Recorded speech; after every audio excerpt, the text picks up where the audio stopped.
Яг одоо улс төрийн нөхцөл байдал бүр ингээд маш халуухан ийм процесс явагдаж байна. Учир нь оюун эрдэнэ том хүүгийн тансаглал буюу хинтийн эрх бэрийн сенсац тэдний амьдралын хэм маяг бие биедээ өгж байгаа бэлэг нийт иргэдийн уур бухимдлыг хүргэж уушгийг сагсаалгаад байна. Тэгэхээр яг энэ иргэдийн ууралж байгаа органик ууран дээр улс төрийн ямар нэгэн тоглолтууд орж ирж байгаа дүр зураг ажиглагдж байгаа учраас эзотерик анализ буюу 2 дахь дугаараа хийж байна.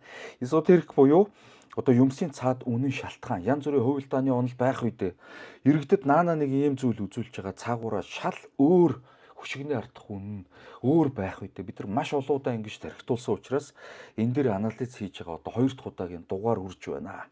За тэгээд хамгийн түрүүнд оюун эрдэнэ ёс зүйн талаар ярилцъя.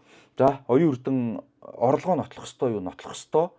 Хэрвээ орлогоо нотолж чадахгүйгээр тэр авж өгсөн бэлэг сэлт тийм ээ одоо тэр аав нь худууд нь авч өгсөн юм уу оюун эрдэнэ авч өгсөн юм уу аль аль нь нотолж чадахгүй бол энэ мэдээж мөнгө угаасан ч юм уу тийм ээ за тэгээд татвар төлөгчдийн мөнгөөр тансаглаж ирсэн тодорхой болоод эхэлнэ гэсэн үг. За хоёрдугаарт оюун эрдэнэд ямар асуудал байна вэ гэхээр амаргүй цаг хугацааг дэндүү удаан барьчлаа.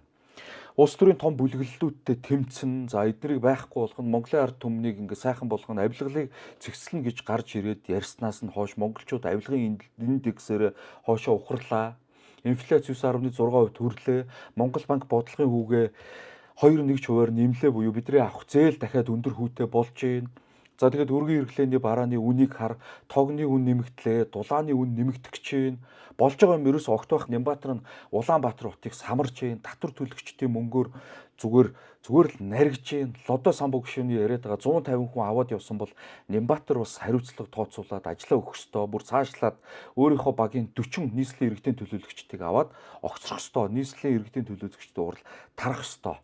За тэгээд оюун эрдэнэ амаргүй цаг хугацаагаа өнгөрөөж явсаар итэл нэг мэдсэн чи 90 оноос хойш гарсан ардчил дээр баг ерөнхий сайдуудын засаг барьсан хугацаанаас нь эхнээсээ 2-т ороод ирж явах шиг байна.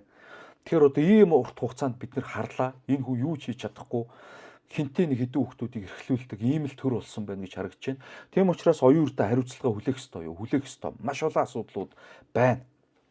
За тэгээд бус улс оронд ямар одоо жишээ ямар үйл явцууд болж исэн бэ гэдгийг та бүхэндээ хүргэе гэж бодлоо. За Япон улсын худалдааны сайд Сугавара байха 2019 онд сонгуулийн үеэрээ сонгогчдоо бэлэг тэгээд ийм жимс өгж байсан ил болоод за тэгээд шууд өөрөө огцорч исэн. Жимс өгсөн гэдээ огцорж байгаа байхгүй. Энэ бол ёс зүй яригдж байгаа маа. За дараагийнх нь Ангол улс бол маш ядуу улс. Монголдоо төстөө. Гэхдээ Монголоос ч бүр ядуу гэж болно. Байгалийн баялагтай, газрын тостой, алмаацтай. Тэгсэн мөртлөө хүн амынх нь 50-аас илүү хувь нь бараг 2 хүн тутмын нэг нь байгааз нэг өдрийн $1 эрхэн цент тавьцаа. Энээс ч доошо орлоготой байдаг. Тэгээ байгалийн баялагтай мөртлөө юм ядуу улс. За тэгсэн чинь энэ улсын сайдын охин $200,000 тансаг хуурам хийсэн байна. За энэ дээр бүр маш асуудал үүссэн. Өнөөдрийнх шиг дүр зураг үүсэж исэн. Ингээд яриад ивэл тэр маш олон асуудлууд байгаа. 2019 онд Францын байгаль орчны сайд 63,000 еврогоор нэг оройны үдшилэг хүлээн авалт хийжсэн байхгүй. Тэгээ энээсээ болоод бас огцорч исэн. Манай яг нөгөө их тэнгэрийн хаманд нэг хонь шараал манай нөгөө одууд ч очиод бидрийг улаар нь дуудаал нэг гайхуулдаг үеийг санаж байна уу? Яг тийм процессос болоод сайд нь одоо огцорч исэн тийм ээ. Тэгээ манайх бол ерөөсөө улам ахиад явчихдээ штэ. Надар хэлүүлдэг хүмүүс сайн мэдж байгаа. Монголдо төстөө кейсүүд яриад байвал зөндөө байгаа. Молдавийн ерөнхий сайд асан хүний хүү Лондонд амьдардаг. 390,000 еврогоор хаус худалдаж авсан. 200,000 еврогоор Бентли авч унсан. Энэ асуудал Молдавтай ил болоод, мөн асуудал болоод за тэгээд Молдавийн одоо тэр ерөнхий сайд асан байсан хүн рүү шалгалт ороод авилгын эргүүдийг ил болгочихсон. Ерөөсө бүр нэхэж хариуцлага тооцоолж байгаа биз. Тэсч Монголд яадیں۔ Одоо миний санджаагаар Санжийн баяр гэж хүн Америкт 7-оос 10 хэдэн жилийн үйл хөдлөлийн нэр одоо октоодынхын нэр дээр, охиныхын нэр дээр гарч ирсэн. Тэгэхээр одоо энэ 20 сая төгрөгийн цүнхээс хэд дахин том асуудал байна. 24 тэрбум төгрөгтэй тэнцэх одоо үйл хөдлөлийн асуудлууд гарсан шүү дээ. Баярын одоо яг ижлэгийн ерөнхий сайд байсан хүний. Тэгээд сүүлдээ юу болсон юм? Ямар ч хариуцлага тэр шалгалт нь үнэн явсан юм уу, удлаа явсан юм уу мэдэхгүй. Охин нь баг тэр Америкийнхаа Remax-д ажилладаг одоо тийм үйл хөдлөлийн агент болоод ингээд дууссан биз дээ энэ асуудал. За тэгэхээр бид нэр дахиад хэлье. Хариуцлага тооцоолж чадахгүй бол бид нар энэ нийгмээ сайхан болно гэж юусоо төссөөлөө цэрүүн зүүдлээд ч хэрэггүй гэдгийг хэлмээр байна. Одоо миний үзэлцээд байгаа саран гэрлийн хүү улам өрнөх гэх тийм ээ. Бүр төрийн худалдаа авах газрын дарга байсан. Амар том албан тушаалч те. Саран гэрэл өөрөө эрүүл мэндийн сайд байсан хүн. 3 яамны сайд хийжсэн. Тэгэд энэ улам өрнөх гэд хүүхэд нь 1 сая доллараар Сингапур улсаас тансаг зэрэглэлийн усан онгоц худалдаж авч жагаад төрсөн өдрөө тэн дээр хийж гэнэ гэдэг мэдээлэл өгсөн шин. Тийшээ шалгалт орсон юм уу? Яагаад АТГ хизээч шалгадгүй ийм асуудлуудыг? Энэ татвар төлөгчдийн мөнгийг хамгаалах гэж тусдаа бүр тийм бие даасан байгууллага байгаад байгаа үстэй. Авилгатаа тэмцэх газар итгэдэг нэг ширхэгч монгол хүн байхгүй болж байна. Нямхуугийн хэрэг 400 сая төгрөгийн одоо 400 сая төгрөг татвар төлөгчдийн мөнгөөс дутсан гэдэг. Эвдэрхийн аппарат Бриллианс клиник гэж газраас 8 жил ашигласан аппаратыг аваач өгөө 400 сая төгрөгийн цавчаа явагдлаа гэдэг ийм хэрэг явагдсан. Тэгээ нямхууг цагаатгах. Монголын улс төрчдийн хүүхдүүд ихэнх нь бараг 90% бараг 90% шүү. Яг энэ оюун эрдний хүүхчгэл амьдарч байгаа үнэн штэ. Аархсан, мөнгө төгрөг цацсан, тэгээд хууль өөрт нь үйлчлэхгүй гэдэгт итгэцэн, аав ээж нь итгүүлсэн.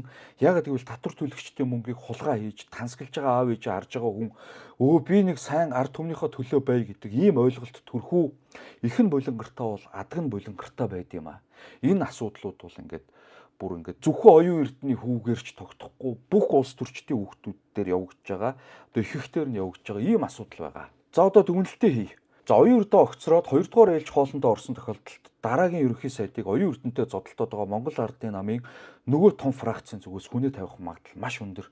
За хэрвээ тэр хүн тавигдах юм бол миний харж байгаагаар орж ирээд хамгийн түрүүнд хийх ажлуудын нэг бол одоо ерөнхийлөгч хийж байгаа үнийг ч юм уу тийм ээ магадгүй дахиад ингээд сонгогдоод иддэг ийм байж болох. Нөгөө хүнээ одоо байнга одоо энэ ерөнхийлөгчд ингэж сууж ах ийм хууль эрх зүйн орчин хөрс суурийг бэлдэж өгөхин тулд мэдээж ийм тохиротой орж ирж ажилланаа.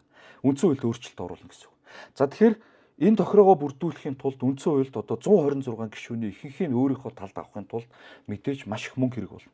Энэ мөнгийг бий болгохын тулд одоо нөгөө баг бүх насаараа ерөнхийлөгч хийх гэдэг хүний хүслийг биелүүлэхийн тулд тэнд оролцох мөнгөний тохироог одоо маш том групп мөнгөтэй хүмүүс мэдээж биелүүлж өгч чадна.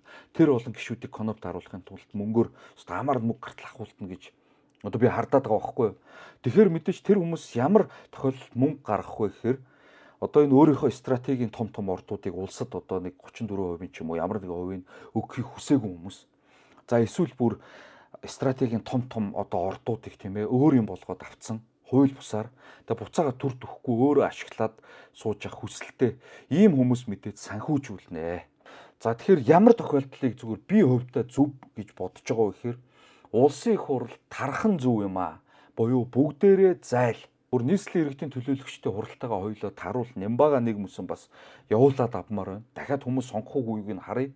Эдгээр хамгийн гол нь миний хардаад байгаа онцгой маш их мөнгө цацчихээд сая гишүүн болцсон байхгүй. Тэгэхээр одоо дахиад 2 сарын дотор сонгуул болох ёстой улсын хурал тарах юм бол. Тэгэхээр энэ 2 сарын хугацаанд дахиад тэр цацах их төсөө бүрдүүлж чадахгүй. Нөгөө нэг 4 жилийн хугацаанд эдгээр чи хэд нугуулж иддэн штэ. Тэр мөнгөө хийх боломжгүй байх үед нь дахиад сонгуул зарлчих юм бол тодорхой хэмжээний шудрах сонгуул болох юм болов. За тэгээд явандаа гарч ирж байгаа хүмүүс нь энэ улсын хурлын гишүүдийг эргүүлэн татдаг хуулийг оруулах тийм ээ. Тэгээд та нар өөрсдөө бодоод үзэн үү? Алин дээр нь Монголын ард түмэн хожих вэ? Бид нар яавал ядаж нийгэм арай дээр болох вэ гэдгийг бодож ерөн шийдвэрүүдээ гаргаж ямаар байна. Ийм л байна миний хувьд.